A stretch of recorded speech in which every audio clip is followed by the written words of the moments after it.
Hello students, आपका बहुत बहुत स्वागत है।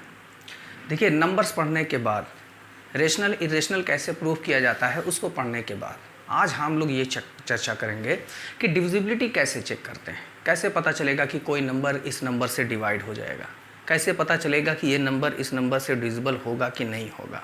इन सब का पता हम लोग करेंगे। आप कहेंगे सर ये तो बहुत ईजी है, किसी नंबर की डिविजिबिलिटी चेक करना है, वो किससे कटेगा किससे नहीं कटेगा, आप लिख के तो बताइए, मैं ये ज़रूर बता दूंगा कि ये नंबर इससे डिविजिबल होगा। इतना आसान भी नहीं है। आप कहेंगे सर लिख के दिखाइए, मैं तुरंत बता दूंगा। मैंने कहा चलो लिखता हूँ। मैंने कहा 4, बताइए ये किससे डिविजिबल होगा। आप कहोगे सर ये तो बहुत ईजी है, 2 से डिवाइड हो जाएगा, 4 से डिवाइड हो जाएगा, 1 से डिवाइड होगा, बहुत ईजी। मैंने कहा चलो अच्छा और टफ करता हूँ, 10 कर दिया। अब बताइए किससे डिवाइड हो जाएगा। सर 2 से डिवाइड हो जाएगा, 5 से हो जाएगा, 10 खुद से हो जाएगा, 1 से भी हो जाएगा। मैंने कहा चलो 99 लिख देता हूँ। फिर आप कहोगे सर बहुत इजी है, आप तो कह रहे थे बहुत टफ रहेगा। सर ये 3 से डिवाइड हो जाएगा, सर ये 11 से डिवाइड हो जाएगा, 9 से डिवाइड हो जाएगा, खुद से डिवाइड हो जाएगा, 1 से डिवाइड हो। अब मैं कह रहा हूँ चलो बताओ अब किससे डिवाइड करोगे। अब यहाँ गाड़ी फंस गई। किस लिए फंसी? इससे फंसी, क्योंकि इसके बारे में हमको पता नहीं है। तो इस तरह की चीज़ों को समझने के लिए, इस तरीके की चीज़ों को पढ़ने के लिए हम लोग यहाँ पर डिविजिबिलिटी चेक करेंगे। और उस डिविजिबिलिटी को पढ़ने के लिए हम लोग वही पुराना यूक्लिड डिवीजन लेमा फिर इस्तेमाल करते हैं, लेकिन उसका बहुत ज़्यादा रोल यहाँ पर प्ले नहीं होगा, बहुत ज़्यादा उसका यूज़ नहीं करेंगे, बस थोड़ा सा इशारा काफ़ी है उसका। आइए देखते हैं। ऊपर एक क्वेश्चन लिखा हुआ है, उसको ध्यान से पढ़िए। क्या लिखा हुआ है? लिखा है show that n square minus 1 is divisible by 8 if n is an odd positive integer. ये पता लगाइए कि n स्क्वायर माइनस 1 वो 8 से डिवाइड हो जाएगा। अब n स्क्वायर माइनस 1 को ऐसे ही देख के थोड़ी ना बताया जा सकता है कि ये 8 से डिवाइड हो जाएगा। और लेकिन यहाँ पर ये भी कह रहा है n जो होगा वो एक ऑड पॉजिटिव इंटीजर होगा, यानी n ये यहाँ पर ऑड नंबर ही लिया जा सकता है और कुछ नहीं लिया जा सकता है। और वो नंबर जो होगा, ये जो आएगा रिजल्ट, वो 8 से डिविजिबल होगा। है मामला बड़ा टेढ़ा, लेकिन है बहुत आसान अगर एक बार में आप समझने की कोशिश करोगे तो। n is an odd positive integer. देखिए मैंने पहले बताया था कि ऑड पॉजिटिव इंटीजर किस टाइप का होता है।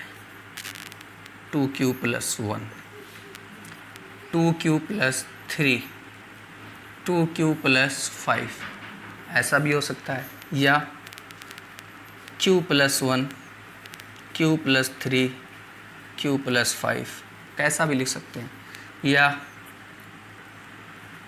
3q। अब 3q अगर आपने लिखा, मान लीजिए q की जगह 1 है तो 3 × 1 हो जाएगा, ये आएगा 3।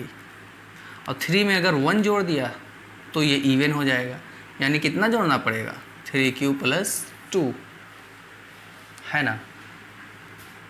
और अगर q की वैल्यू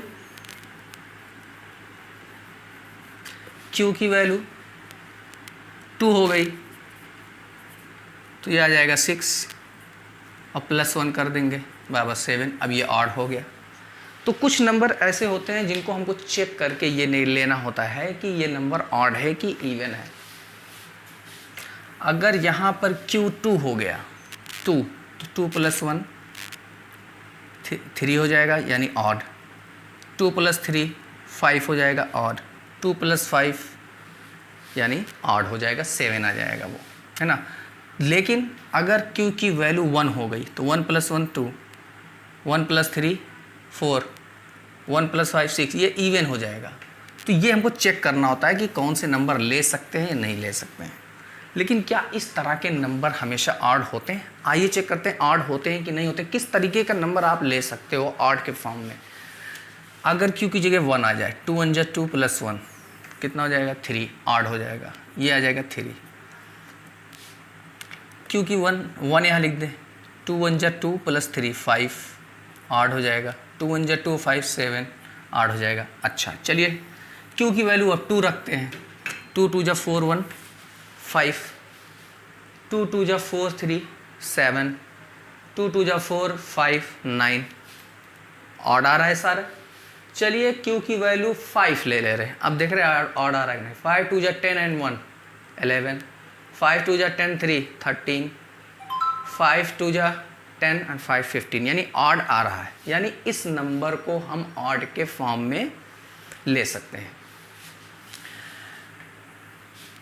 तो कैसा भी ले सकते हैं, आंसर आएगा। यहाँ एक मिस्टेक है क्वेश्चन में, यहाँ आप लोग 4 कर दीजिए, ठीक है 4, वो 8 वाला जब आएगा क्वेश्चन तो उसको अलग तरीके से सॉल्व करेंगे, यहाँ 4 कर दीजिए।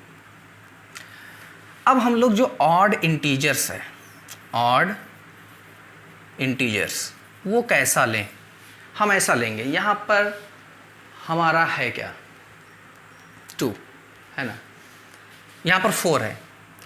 अब हम लोग जो भी नंबर लेंगे उसका स्क्वायर करें तो 4 आए।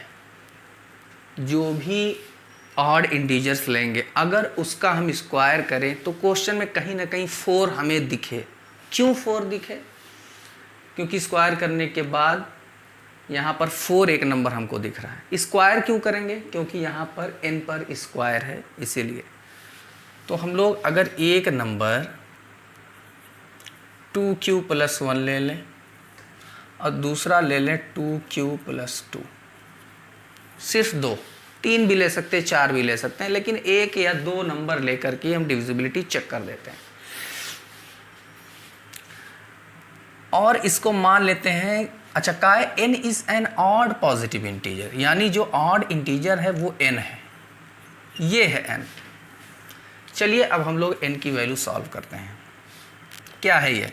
सबसे पहले n² - 1 की वैल्यू हमको निकालना है। आइए देखते हैं वो 4 से डिविजिबल होगा कि नहीं होगा। आप यहाँ 4q + 1 भी ले सकते हैं, 4q + 2 भी ले सकते हैं, तब भी आंसर आएगा। लेकिन मैं 2q + 1 इसलिए ले रहा हूँ कि उसका सोल्यूशन थोड़ा छोटा रहेगा, 4q वाला थोड़ा सा बड़ा हो जाएगा। आप होमवर्क में क्या करिएगा, यहाँ पर 4q + 1 लीजिएगा, तब भी आपका आंसर आएगा, चाहे चेक कर लीजिए। मैं 2q + 1 ले रहा हूँ क्योंकि 2 का भी जब स्क्वायर होगा, क्योंकि यहाँ n पे स्क्वायर है तो अपने आप 4 आ जाएगा, इसीलिए मैं 2 ले रहा हूँ। चलिए पहला केस देखिएगा, केस फर्स्ट। केस फर्स्ट का मतलब ये है, यहाँ पर इसको मैं सॉल्व करने जा रहा हूँ। केस सेकंड आएगा तो इसको सॉल्व करूँगा, ठीक है। 2 ही चीज़ से सॉल्व करूँगा। आप 3 4 5 आगे भी नंबर लेकर सॉल्व कर सकते हो, लेकिन 2 बहुत है। सबसे पहले हमको n² - 1 निकालना है। चलिए n² - 1 निकालना है कि यही डिविजिबल होगा 4 से कि नहीं होगा। तो n² की जगह क्या रखेंगे, n 2q + 1 है तो n² की जगह 2q + 1 का होल स्क्वायर हो जाएगा, और ये -1 है तो -1 रहने दीजिए। इतना समझ में आया? a + b का होल स्क्वायर, ये आइडेंटिटी लग जाएगी, a + b का होल स्क्वायर, यानी 2q का स्क्वायर + 1 का स्क्वायर + 2ab, यानी 2 × 2q + 1, ठीक है, सॉरी × 1, और ये ऑलरेडी -1 है, इसको एज इट इज़ लिख देंगे। ये आ जाएगा 4q² + 1 + 4q - 1, ये 4q² बन जाएगा, ये 1 हो जाएगा, ये 2 2 जा 4q और ये -1। इस 1 से इस 1 को कैंसिल कर देंगे, एक प्लस में है एक माइनस में है, ये हो जाएगा 4q² + 4q, है ना। समझ में आया? यहाँ पर कुछ कॉमन हो रहा है। कॉमन क्या हो रहा है? 4q कॉमन हो रहा है 4q कॉमन। यहाँ से 4q निकलेगा, सिर्फ q बचेगा। यहाँ से 4q पूरा गायब हो जाएगा, बचेगा 1। 4q,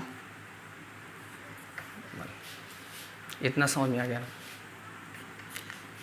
अब देखिए, मैंने इससे पहले वाले वीडियो बताया था कि इतना जो बचा है, क्या हम अपने मन में इसको m अज्यूम कर सकते हैं, या कोई भी इंटीजर या कोई भी वेरिएबल अज्यूम कर लीजिए, m कर लीजिए, p कर लीजिए, सी कर लीजिए, कुछ मैं m कर ले रहा हूँ, तो ये हो जाएगा 4m, और ये m कोई भी इंटीजर हो सकता है, m इज एनी इंटीजर, है ना, m इज एनी इंटीजर। जब m कोई भी इंटीजर, मान लीजिए 1 होगा, तो 4 1 जा 4, क्या 4 4 से डिविजिबल नहीं होगा? बिल्कुल होगा। देखिए 4 से डिविजिबल हो गया ये नंबर। अच्छा, आप m की जगह 2 रख दीजिए, 4 2 जा 8, 8 4 से डिविजिबल होगा। 3 रख दीजिए, 4 3 जा 12, 12 4 से डिविजिबल होगा, ऑब्वियसली डिविजिबल होगा। यानी कोई भी नंबर n स्क्वायर माइनस 1 जो होगा वो 4 से डिविजिबल होता है। ये चीज़ प्रूफ हो गई, यहीं से प्रूफ हो गई। इट इज डिविजिबल बाई 4, पहला प्रूफ हो गया, यहीं से प्रूफ हो गया। लेकिन थोड़ा और आपको यकीन ना हो, सर ये तो आपने एक ही नंबर लिया था, और भी लीजिए, अभी पता चल जाएगा कि वो डिविजिबल है कि नहीं है। अच्छा, ये ऑड है, यहाँ पर देखिए हम लोगों ने बाय मिस्टेक इवन ले लिया है, जबकि क्वेश्चन में ऑड बोला है। तो 1 है 2q, तो यहाँ 3 आना चाहिए, है ना। चाहे 5 लिख लीजिए, चाहे 3, चाहे 7, कुछ भी। चलिए इसको चेक करते हैं again. Case second, case second, case second क्या होगा? n is equal to 2q plus 3, ठीक है। वही प्रक्रिया फिर दोहराएंगे। क्या निकालना? n स्क्वायर माइनस 1 निकालना है। n स्क्वायर माइनस 1 निकाल लीजिए, n स्क्वायर इसका स्क्वायर कर दीजिए, 2q प्लस 3 का होल स्क्वायर माइनस 1, ठीक है। ये आ जाएगा कितना? a प्लस बी का होल स्क्वायर, ये आ जाएगा 4q square plus 9 plus 2ab, 2 3 जा 6, 2 जा 12q माइनस 1, ये कितना हो जाएगा? 4q स्क्वायर प्लस 12q, और ये 9 में से 1 सब्ट्रैक्ट कर देंगे, बचेगा 8। इतना आपको समझ में आ रहा है ना? अब देखिए यहाँ भी 4, ये भी 4 से डिवाइड होगा, ये भी 4 से डिवाइड होगा, तो सबको 4 से डिवाइड कर दीजिए, तो 4 कॉमन हो जाएगा। जब 4 से सारे नंबर डिवाइड हो जाएंगे तो 4 कॉमन हो जाएगा, बचेगा क्या ब्रैकेट में? q square plus 3q plus 2, है ना, हो गया। फिर वही लास्ट में, क्या इतने नंबर को हम m अज्यूम कर सकते हैं? बिल्कुल कर सकते हैं, m अज्यूम कर लीजिए। जहाँ पर m क्या है? Is a positive integer. जब ये 4m हो गया तो जिस भी नंबर में 4 से मल्टीप्लाई होता है, यानी कोई भी नंबर अगर 4 का मल्टीपल है तो हमेशा 4 से डिवाइड होता है, तो ये नंबर क्या होगा? Ultimately it is divisible by 4, ठीक है। बस यहाँ से भी प्रूफ हो गया, अब केस सेकंड से भी प्रूफ हो गया। तो ऐसा ही करना है, बहुत आसान है। आप लोग इस तरह के क्वेश्चन को आसानी से प्रूव कर सकते हो। अब क्वेश्चन चेंज भी हो सकता है यहाँ पर n स्क्वायर माइनस n कर दे, या n cube minus n square कर दे, या n की पावर 4 माइनस कुछ भी कर सकता है। बस आपको ये ध्यान देना है, ऑड और इवन। अच्छा, क्वेश्चन में हो सकता है ऑड और इवन का नाम ही न ले, सिर्फ नाम ले ले, n is a positive integer, तब तो आपको कुछ भी ले सकते हैं। n की वैल्यू चाहे q लीजिए, चाहे 2q, चाहे 2q प्लस 1, या 3q प्लस 1, या 5q प्लस 5, कुछ भी ले सकते हैं, क्योंकि सारे नंबर इंटीजर्स होते हैं। लेकिन जब ऑड और इवन की कंडीशन रख देता है तो वहाँ दिक्कतें आती हैं। तो ऑड दे देगा तो इस टाइप का नंबर हम ले सकते हैं, यानी ऑड नंबर हमेशा +1, +3, +5, यहाँ ये जो मल्टीपल है ये हमेशा इवन होना चाहिए। ये मल्टीपल इवन हो और आगे +1, +3, +5, +7 ऑड ऐड करते जाएंगे, वो अपने आप ऑड नंबर्स बन जाते हैं। इवन लेना हो तो +2, +4, +6, +5, और इसको भी इवन रहने दें। बहुत आसान है। तो इस तरह के क्वेश्चन आप लोग लगाइए। एक्सरसाइज में भी दिया, NCERT में दिया, RD शर्मा में दिया, और एग्जाम्पल भी दिए, उसको सॉल्व करिए। If you have any problem please you may ask, ठीक है। और तब तक के लिए बहुत बहुत शुक्रिया। Thank you so much.